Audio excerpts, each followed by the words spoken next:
Everyone, good morning అండి అందరికీ. మనం ఎప్పుడైనా సరే పగలు కానీ రాత్రి కానీ కుక్క కనుక ఏడ్చిన సౌండ్ వింటే కనుక భయపడతామన్నమాట. ఎందుకంటే ఎవరి ఇంటి ముందరైతే కుక్క ఏడుస్తూ ఉంటుందో వారి ఇంట్లో తప్పకుండా శవం లేస్తుంది అనేసి మనం అందరం నమ్ముతూ ఉంటాం. మనం పెద్దవాళ్ళు చెప్పిన దాని ప్రకారం ఏంటంటే కుక్క అరుపు అనేది కీడుని శంకిస్తుంది. సో ఎవరి దగ్గరైతే ఎక్కువగా కుక్క అరుస్తూ ఏడుస్తూ ఉంటుందో వాళ్ళ ఇంటికి అపశకునం అనేది చాలామంది వింటూ ఉంటాం. సో అందుకోసమే మన ఇంటి దగ్గర కనుక మన చుట్టుపక్కల కనుక ఈ కుక్కలు ఏడుస్తూ ఉంటే వాటిని తోలేస్తూ ఉంటాం, తరిమేస్తూ ఉంటాం, కొడుతూ ఉంటాం అనమాట. సో ఇప్పటి నుంచి మీ ఇంటి ముందు కుక్క ఆర్చినా ఏడ్చినా పొరపాటును కూడా దాన్ని కొట్టే ప్రయత్నం, దాన్ని తోలేసే ప్రయత్నం మాత్రం అస్సలు చేయకండి. ఎందుకు ఏంటి అనేది మొత్తం కూడా ఈరోజు వీడియోలో క్లియర్గా ఎక్స్ప్లెయిన్ చేస్తాను. అసలు కుక్క అలా ఎందుకు అరుస్తుంది అనే విషయం కనుక తెలిస్తే మీరు షాక్ అవుతారండి. సో ఇవన్నీ తెలుసుకోవాలంటే ఈరోజు వీడియోని లాస్ట్ వరకు చూడండి, డెఫినెట్గా మీకు నచ్చుతుంది. సో ఈ ఇన్ఫర్మేషన్ మొత్తం గ్యాదర్ చేయడానికి నేను చాలా కష్టపడ్డాను. ఈ కష్టానికి ప్రతిఫలంగా ఒక్క లైక్ ఇచ్చి వీడియోని కంటిన్యూ చేయండి, ఓకేనా?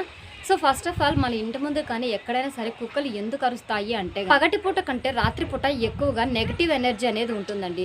ఎప్పుడైతే ఈ కుక్కల చుట్టూ నెగిటివ్ ఎనర్జీ స్ప్రెడ్ అవుతుందో, ఎక్కువగా ఎప్పుడైతే ఈ కుక్కలకి ఈ నెగిటివ్ ఎనర్జీ అనేది కనిపిస్తుందో అప్పుడు ఈ నెగిటివ్ ఎనర్జీ విషయాన్ని మిగతా జంతువులకి, మిగతా కుక్కలకి కూడా తెలియజేయడం కోసం ఈ కుక్కలు గట్టిగా అరుస్తాయన్నమాట. సో ఈ అరుపులు అనేటివి కొద్ది దూరం మాత్రమే వినిపిస్తాయి. ఇంకా చాలా దూరం ఈ అరుపు సౌండ్ వినిపించాలి, ఎక్కువ మందికి ఈ విషయం తెలియాలి, ఎక్కువ కుక్కలకి ఈ విషయం తెలియాలి అనే ఉద్దేశంతో అవి కూత పడతాయన్నమాట. సో ఈ కూతనే మనందరం కూడా కుక్కల ఏడుపు అంటామన్నమాట. నిజానికైతే అది ఏడుపు కాదు, వాటి లోపల ఉన్నటువంటి ఫీలింగ్స్ ఆ కుక్కకు తెలిసిన విషయాన్ని మిగతా కుక్కలకి తెలియజేయటం కోసం, అది ఎక్కువ దూరం స్ప్రెడ్ అవ్వటం కోసం ఇది చేసే ఒక బిగ్గెస్ట్ సౌండ్ అనమాట ఇది. సో దీన్నే మనం కుక్కల ఏడుపు అంటామన్నమాట. సో ఈ నెగిటివ్ ఎనర్జీ గురించి, నెగిటివ్గా కనిపించే ఏదైనా సరే మిగతా కుక్కలకి, మిగతా జంతువులకి తెలియజేయడం కోసం మాత్రమే ఈ కుక్కలు రాత్రిపూట ఎక్కువగా అరుస్తాయన్నమాట. ఇది మెయిన్ రీజన్ అనమాట, ఓకేనా? నెక్స్ట్ రెండవ రీజన్ కూడా ఏంటంటే ఎప్పుడైతే కుక్కలకి తట్టుకోలేనంత ఆకలి వేస్తుందో ఈ ఆకలి గురించి కూడా ఎక్స్ప్లెయిన్ చేయడం కోసం, మనుషులకైనా మిగతా జంతువులకైనా తెలియజేయటం కోసం ఇది చేసే ఒక సౌండ్ అనమాట ఇది. సో ఎప్పుడైనా సరే మీ ఇంటి ముందు కనుక కుక్కలు అరుస్తున్నా, ఏడుస్తున్నా వాటికి ఫుడ్ ఇచ్చి చూడండి, అసలు ఆ ఏడుపు అనేది ఆపేస్తాయి అనమాట. ఆ అరుపులు ఇంకా చెయ్యవు. వాటి కడుపు నిండిపోతే కనుక ఆటోమేటిక్గా ఈ ఏడుపుని బంద్ చేసేస్తాయి అనమాట. సో ఈ విషయం తెలియని మనం ఏం చేస్తామంటే వాటిని తోలే ప్రయత్నం, వాటిని కొట్టే ప్రయత్నం ఇలా చేస్తూ ఉంటామన్నమాట. సో ఇట్లా తోలితే ఇట్లా కొట్టితే కనుక అవి తిరగబడి మన మీద కరిచే ప్రయత్నం చేస్తాయన్నమాట.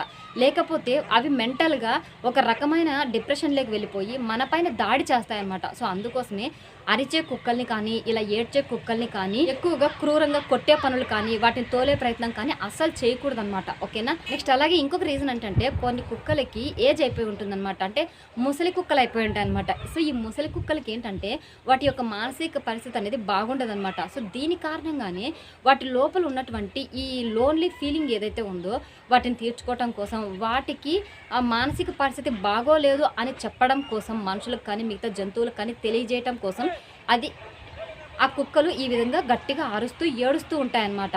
సో ఈ విషయం తెలియని మనం ఏంటంటే వాటికి యమదూతలు కనిపించారని, వాటికి దయ్యాలు కనిపించాయని, వాటికి సైతాన్లు కనిపించాయని, అందుకే ఇలా అవి అరుస్తున్నాయి అనేసి తోలే ప్రయత్నం చేస్తామన్నమాట. కాబట్టి ఏ కుక్క అయినా సరే ఎక్కువగా ఏడుస్తూ అరుస్తూ ఉందంటే వీలైతే ఫుడ్ పెట్టండి, లేకపోతే వాటిపైన తలపైన చేయి పెట్టి నిమిరి వాటికి మనం ఉన్నామని ఒక భరోసా లాంటిది ఇచ్చినా కూడా అవి సైలెంట్ అయిపోతాయి అన్నమాట, ఓకేనా? నెక్స్ట్ అలాగే ఇంకొక రీజన్ ఏంటంటే కొన్ని కుక్కలకి ఏంటంటే కొన్ని రకాలైన జబ్బులు చేసి ఉంటాయి అనమాట. కొన్ని రకాలైన నొప్పి ఉంటుందన్నమాట. లైక్ దెబ్బలు తగిలినా కానీ, కడుపు నొప్పి కానీ, డైజెషన్ ప్రాబ్లమ్స్ కానీ, మనుషుల్లాగే వాటికి కూడా కొన్ని హెల్త్ ఇష్యూలు ఉంటాయన్నమాట. సో వీటి కారణంగా కూడా ఈ కుక్కలు గట్టిగా అరుస్తూ ఏడుస్తూ ఉంటాయన్నమాట. సో ఇవి మనం అర్థం చేసుకోలేక ఏదో ఇంకా రాబోయే రోజుల్లో ఎవరో మన ఇంట్లో కానీ మన ఊళ్ళో కానీ చనిపోతారో అందుకే కుక్కలు అరుస్తున్నాయి, దయ్యాలు కనిపించాయి, భూతాలు కనిపించాయి అనేసి అనుకుంటాము. కానీ సో అది అరవటానికి రీజన్ అయితే ఇదనమాట. వాటికి ఏదన్నా నొప్పిగా ఉన్నా, వాటికి ఏదన్నా సరే ఇట్లా పెయిన్గా ఉన్నా, లోపల ఏదన్నా అరగక డైజెషన్ ప్రాబ్లమ్స్ ఉన్నా కూడా కుక్కలు ఈ విధంగా తెలియచేయడానికి ట్రై చేస్తాయి అన్నమాట, ఓకేనా? నెక్స్ట్ అలాగే ఇంకొక రీజన్ ఏంటంటే కుక్కలు మనుషులతో పాటు కలిసిపోయి బ్రతకాలనుకుంటాయి. సో కోళ్ళలాగాను, ఇప్పుడు కోళ్ళు ఏ విధంగా మనతో ఉంటాయో అదేవిధంగా కుక్కలు కూడా ఉండాలనుకుంటాయి అనమాట. సో అవి ఒంటరిగా ఉండటానికి ఇష్టపడవు, మనతో పాటు కలిసిపోయి బ్రతకడానికి అవి ఎక్కువగా ఇష్టపడుతూ ఉంటాయి. కానీ ఎప్పుడైతే వీటితో పాటు మిగతా కుక్కలు లేకుండా, ఎవరైతే జనాలు లేకుండా సైలెంట్గా అసలు మనుషులు ఎక్కడా కనిపించకుండా అట్లా ఉన్న పరిస్థితుల్లో కూడా ఇవి గట్టిగా అరుస్తాయి అనమాట. ఎందుకంటే నా చుట్టూ ఎవరు లేరు, నేను ఎక్కడో తప్పిపోయాను, నా చుట్టూ ఉన్న వాళ్ళు ఏమైపోయారు, సో నేను ఒంటరిగా ఉన్నాను, నా దగ్గరికి ఎవరైనా రండి అని పిలవటం కోసం కూడా ఈ విధంగా కుక్కలు గట్టిగా అరుస్తాయి అనమాట.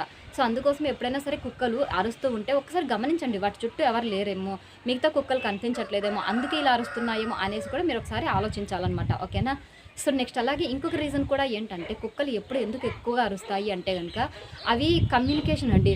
సో వీటికి ఏదన్నా ఒక బాగా మంచి ఫుడ్ దొరికినా కూడా అవి బాగా తింటాయి. కడుపు నిండిపోయింది అనుకోండి, నెక్స్ట్ ఇంకా అది మిగిలిపోయే పరిస్థితి ఉందనుకోండి, మిగతా కుక్కల్ని పిలవటం కోసం కూడా అవి అరుస్తాయి అన్నమాట. సో ఇక్కడ ఎక్కువ ఫుడ్ ఉంది అంటే ఒక రకంగా చెప్పాలంటే కమ్యూనికేషన్ కోసం. ఇప్పుడు మనుషులం మన ఒక విషయం వేరే వ్యక్తికి తెలియజేయడం కోసం ఒకసారి చిన్నగా చెప్తాము, అది వినకపోతే గట్టిగా చెప్తాము, ఇంకా వినకపోతే కొట్టి చెప్తాం కదా. సో సేమ్ అదే విధంగా అనమాట.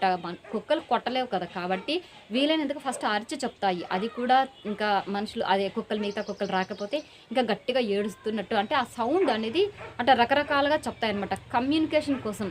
మిగతా కుక్కలతోటి ఇవి కూడా కమ్యూనికేట్ చేయడం కోసం ఈ విధంగా గట్టిగా అరుస్తాయి అనమాట. సో ఇంకొక విషయం కూడా ఏంటంటే ఇప్పుడు కుక్కలు గుంపులుగా ఉంటాయి కదా, అలా కాకుండా ఒక కుక్క సపరేట్ అయిపోయింది, మిగతా కుక్కలన్నీ ఎటో వెళ్ళిపోయాయి అనుకోండి. సో నేను ఇక్కడున్నాను, నేను తప్పిపోయాను, నేను ఇక్కడ ఒంటరిగా ఉన్నాను, నా ప్లేస్ ఇక్కడ ఉంది అని చెప్పడం కోసం కూడా అవి గట్టిగా అరుస్తాయి అనమాట. మీకు తెలుసో లేదో, ఎప్పుడైనా సరే మీరు మసీదు నుంచి అజా సౌండ్ వచ్చింది అనుకోండి, మార్నింగ్ పల్లె మొత్తం సైలెంట్గా ఉంటుంది, ఊరు మొత్తం సైలెంట్గా ఉంటుంది. ఆ టైంలో మంచి సౌండ్ తోటి అజా సౌండ్ కనుక వచ్చింది అనుకోండి, అప్పుడు కూడా కుక్కలు గట్టిగా అరుస్తాయి అనమాట. అంటే ఏడ్చినట్టు మూలిగినట్టు ఒక సౌండ్ చేస్తాయి. సో అది బాధ వల్ల కాదు, నొప్పి వల్ల కాదనమాట, ఆ అజా సౌండ్ని ఇవి ఎంజాయ్ చేస్తున్నట్టు అనమాట. సో లైక్ ఎగ్జాంపుల్ ఏంటంటే మనం కూడా ఒక మంచి మ్యూజిక్ వింటే కనుక ఆటోమేటిక్గా మనం కూడా ఆ పాటని పాడటానికి ట్రై చేస్తాం. ఇన్కేస్ మనకు ఆ పాట రాకపోయినా కనీసం అట్లా అంటాం కదా, ఆ సౌండ్ అయినా చేస్తాం కదా. సో సేమ్ అదే విధంగానే ఈ కుక్కలు కూడా ఏంటంటే అజా సౌండ్లో వచ్చే ఆ ట్యూన్ ఏదైతే ఉందో దాన్ని ఇవి ఫాలో అవుతాయి అన్నమాట, ఇవి కూడా ఆస్వాదిస్తాయి అన్నమాట. దాని కారణంగానే అజా ఇచ్చినప్పుడు కూడా కుక్కలు అట్లా ఏడుస్తాయి అన్నమాట. ఏడుపు అయితే కాదండి, అది ఒక సౌండ్ మాత్రమే. సో ఇది తెలియని మనం ఏంటంటే కుక్కలకి అల్లా కనిపించాడు, కుక్కలకి దెయ్యాలు కనిపించాయి, కుక్కలకి ఆత్మలు కనిపిస్తున్నాయి, సో అందుకే ఇవి ఇలా ఏడుస్తున్నాయి, కుక్కల సౌండ్ అనేది మంచిది కాదు, ఇవి ఇలా అరవకూడదు అనేసి ఇట్లా మనం భ్రమపడతాం అనమాట. సో వాటి వెనకాల ఉన్నటువంటి సైంటిఫిక్ రీజన్స్ అయితే ఇవి. సో ఇవన్నీ ఏదో మాకు మేము ఊహించుకొని వ్యూస్ కోసం చెప్పినట్టు అయితే కాదండి. పెద్ద నిపుణులు ఉంటారు కదా, వాళ్ళు చెప్పిన మాటలు అనమాట. పెద్ద ఎక్స్పర్ట్స్ అయితే కనుక ఈ కుక్కల పైన పరిశోధనలు చేసి తెలియజేసిన నిజాలు అనమాట ఇవన్నీ. ఇంకొక కారణం కూడా ఉంది, అదేంటంటే కనుక సో వాటి ఏరియాను అవి కాపాడుకోవడం కోసం అనమాట. సో ఒక బజార్లో కానీ, ఒక స్ట్రీట్లో కానీ, ఒక ఊళ్ళో కానీ కొన్ని కుక్కలు బ్రతుకుతున్నాయి అంటే వాటి అడ్డాలాగా ఫీల్ అవుతాయి అనమాట. మా అడ్డాలోకి ఎవరు రాకూడదు అనేసి ఇట్లా ఫీల్ అవుతాయి అనమాట. సో ఈ అడ్డాకు నేనే రాజును, నేనే కింగ్ను అనేసి అట్లా ఫీల్ అవుతాయి అనమాట. సో ఈ అడ్డాలేకి కనుక వేరే కుక్కలు వచ్చినట్టయితే వాటిని భయపెట్టడం కోసం కూడా ఇలా మొరుగుతాయి. సో మేము ఈ అడ్డాలో రాజులం అని తెలియజేయడం కోసం కూడా అవి ఇట్లా గట్టిగా ఏడుస్తాయి అనమాట, అరుస్తాయి అనమాట. సో ఈ ఏరియాలోకి ఎవరన్నా వస్తే కనుక బాగోదు, మేము ఊరుకోము, ఖబర్దార్ అనే దానికోసం కూడా ఇవి ఇలా గట్టిగా అరుస్తాయి అనమాట. సో వీటి యొక్క సామ్రాజ్యాన్ని కాపాడుకోవడం కోసం కూడా ఇవి ఈ విధంగా గట్టిగా అరుస్తాయి అనమాట. సో ఈ అరుపునే మనం ఏడుపు అని కూడా అంటాం అన్నమాట. ఓకేనా, ఇదే అండి ఇవాళ వీడియో. ఈ వీడియో కనుక మీకు నచ్చినట్లయితే లైక్ చేయండి, షేర్ చేయండి. ఇలాంటి మరిన్ని యూస్ఫుల్ అండ్ ఇంట్రెస్టింగ్ టాపిక్స్ కోసం మన ఛానల్ని ఇప్పుడే సబ్స్క్రైబ్ చేసుకోండి. Thanks for the watching. Bye అండి, టేక్ కేర్.